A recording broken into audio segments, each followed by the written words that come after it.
Come on, TV, give me some of that sweet, sweet pep. Whether you're completely obsessed with HBO's Euphoria or slightly alienated by it because you were more of a chess club kid in high school. Brilliant. I have absolutely no idea what's going on. You've definitely heard the buzz around Zendaya's performance. Here's how a combination of musical cues, real-life trauma, grueling physical tasks, off-the-cuff dialogue, Okay, yeah. and a certain boy wizard helped Zendaya turn her Disney star persona to play troubled teen Rue in Euphoria.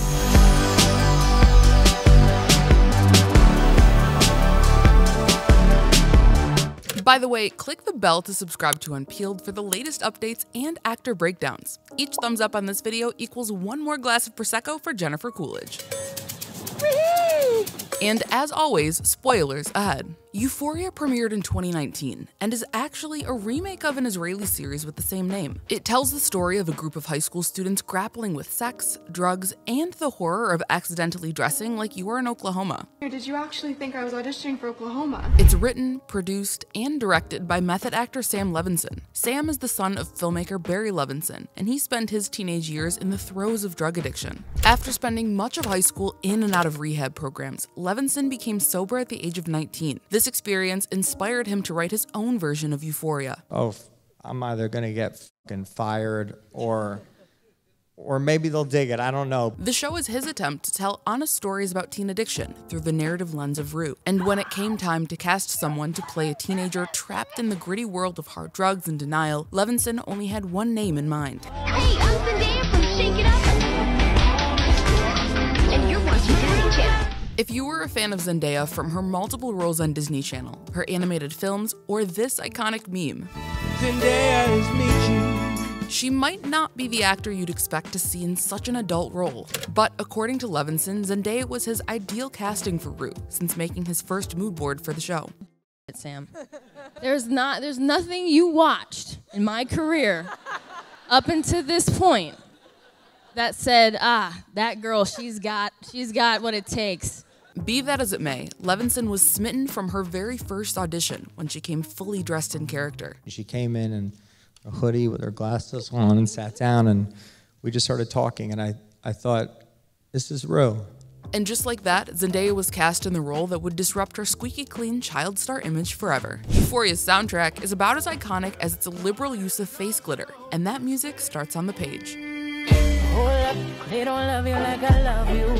Slow down, they don't love you like I love you. To help his cast get into character from the first read-through, Levinson includes meticulous playlist notes in every draft of the script. By the way, listen to this song and start it here, and then listen to it while you're reading, and then so we'll add like these little notes and cool things, and you look up the song and you play it, and it just makes everything so much cooler. She's like, oh my gosh, this is crazy. Or in Levinson's own words, I try to antagonize the reader a little bit. It's very Tarantino listen to of this you. fucking song right now at 4:42 and you're gonna do seconds, because it's really good. I'm not kidding. Drop the Spotify link, Sam. Zendaya says she often goes into a corner on set to re-listen to Levinson's playlists before especially tough scenes, so the music of the character is top of mind. Levinson's scriptwriting style matches the chaotic tone of the show, and he's been known to write and submit several episodes only to scrap them all and start over at the last minute. I'm a bit of an anarchist, and so I was like... We're sensing that. And sometimes he'll include cryptic notes in the script that are up to the actor's interpretation. It says, Leslie and Rue fight. And you're like, okay, cool. Like, we'll just, whatever. Like, it's not going to be a big deal. And then Sam's like, okay, so I basically want you to destroy each other and go as hard as you possibly can for the next hour, and just go for it. Instead of writing the intense fight scene from season 2, episode 5, Levinson asked the actors to improvise and pull 0 punches, meaning that all of these heart-wrenching pieces of dialogue... You know, it's a shame, Mom. My dad's dead. Kind of keeps you from admitting what a shit mother you are. You hear that? I don't want to put too much pressure on you, but you're probably gonna have to be a fucking neurosurgeon or maybe an astronaut, because if not, then Mom is 0 for fucking 2, and that means that it might actually just be her fucking fault. And these stunts that Zendaya did herself. What did you do?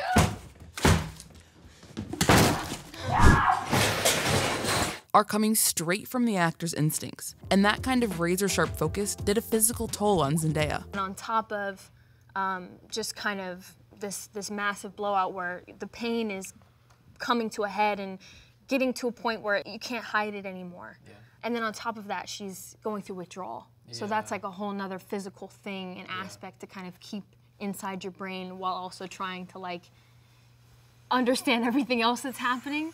Your brain, part of it knows that what you're doing isn't real, right? Or that it's not supposed to be real.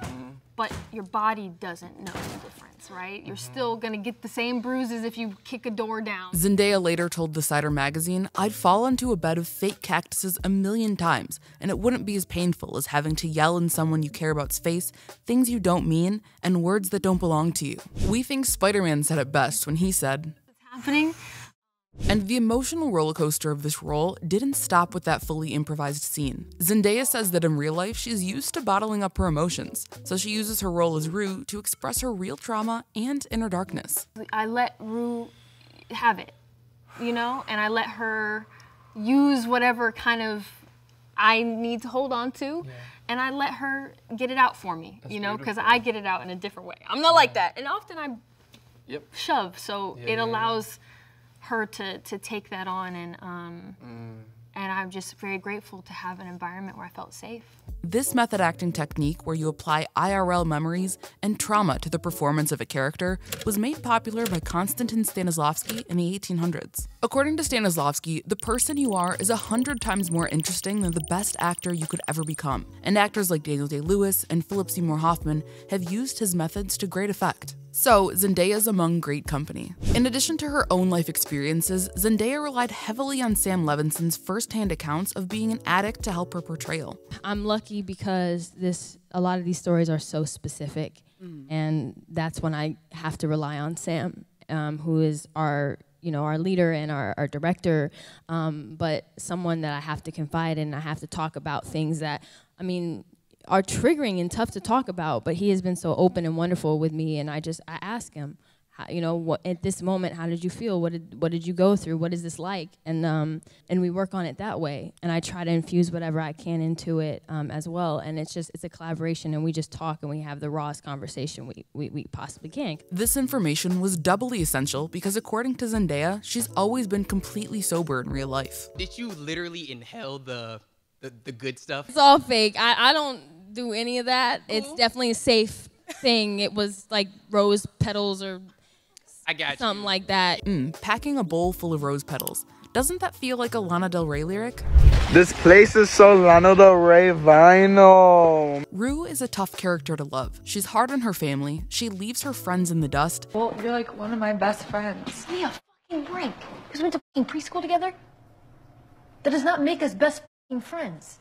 And she always seems to be making the worst decisions. But Zendaya said she had to develop real, unconditional love for this anti-hero in order to play her so well. I'm very protective over Rue, and also, like I said, because of all the people that she represents. Totally. And so I know that sometimes maybe the world won't be as kind to her as I am, and that's hard for me, you know. So I'm like, just love her though, but just wait, like, you know, just wait till we get to the episode we're working on right now. Like, just hold on to this. Oh God, just hold on to yeah. Fudge. While the rest of the world might see a tough as nails teen, Zendaya says her initial thoughts about the character were, "Oh, you little teeny thing, you're so innocent and you don't know." Not sure those are quite the words we'd use.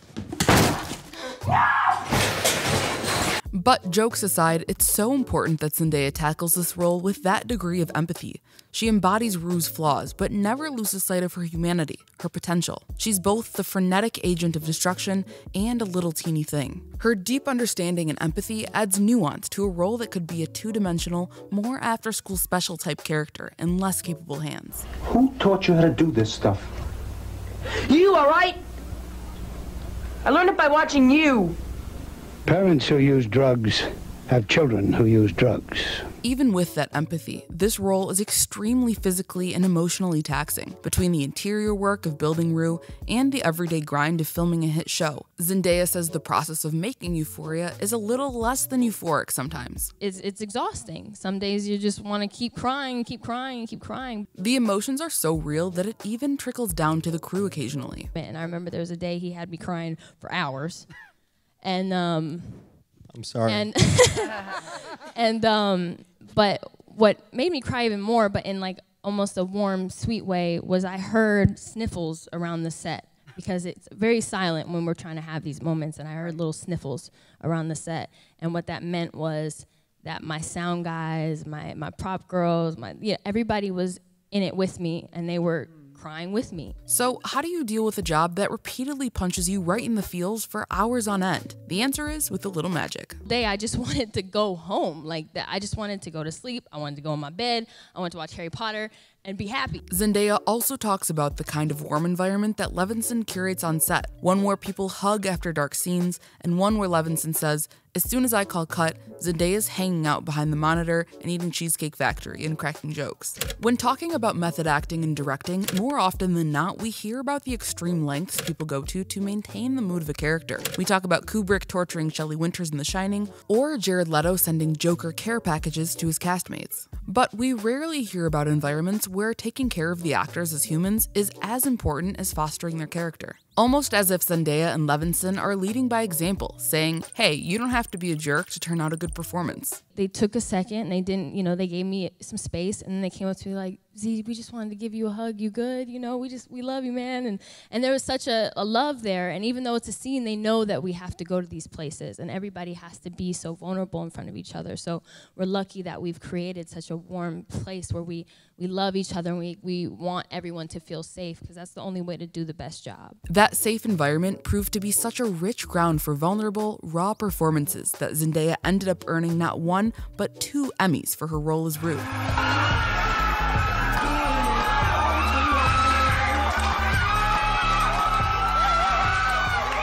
Thank you for making such a safe space to make this very difficult show. I just want to say that there is hope in the young people out there. I know that our TV show doesn't always feel like a great example of that. I just want to say to all my peers out there doing the work in the streets, I see you, I admire you, I thank you, and thank you so much. Euphoria itself has received backlash along with accolades. The organization DARE recently condemned the show, saying it glamorized teen drug abuse. But Zendaya has a different view on its impact. I think, to me, the most valuable thing, and I've said it a lot, but I think it's for me has just been people feeling seen, feeling that they are not the only person in the world that is living and existing these things. And because sometimes when dealing with things like this, you truly believe, when you're young specifically, but I think in all ages of life, that you are the only person that is dealing with this stuff, and you feel very, very alone and very isolated. And I think that the show allows for people to feel,